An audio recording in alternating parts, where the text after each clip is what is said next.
ఈ మధ్య వాట్సాప్ స్టేటస్లో చూసారా, తెగ పెడుతుంది ఫోటోలు ఈవిడ గారు. వెరైటీగా డ్రెస్సులు వేసుకొని పార్కుల్లో దిగుతా పిల్లల్ని వేసుకొని ఎంత ఎంజాయ్ చేస్తుందో లైఫ్ని. ఎంతైనా గవర్నమెంట్ ఉద్యోగస్తుని చేసుకుంది కదా, ఇంకా తనకి కష్టం విలువ ఏం తెలిసిద్ది.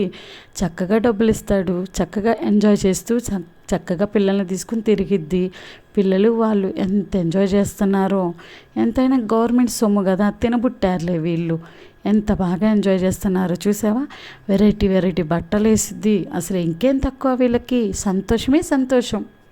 Hi everyone. ఒక ఫోటో దిగడానికి ఒక 2-3 సెకండ్స్ పడుతుందేమో. ఆ ఒక్క ఫోటో చూసి డిసైడ్ చేసేస్తారు మనం లైఫ్లో చాలా హ్యాపీగా ఉండమని. అసలు కష్టమే అంటే తెలియదు అన్నట్టు.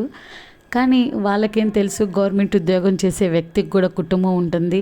ఆ కుటుంబ బాధ్యతలన్నీ తన నెత్తి మీదే ఉంటాయి అని చెప్పి, ఇన్ కేస్ చెప్పాలంటే మామూలుగా ఉన్న వాళ్ళకన్నా గవర్నమెంట్ చేసే ఉద్యోగం చేసే వ్యక్తి మీద ఇంకా డబల్ ఉంటాయి అనమాట. ఉద్యోగం చేస్తున్నావు కదా, మొత్తం నువ్వే బరాయించు అని చెప్పి.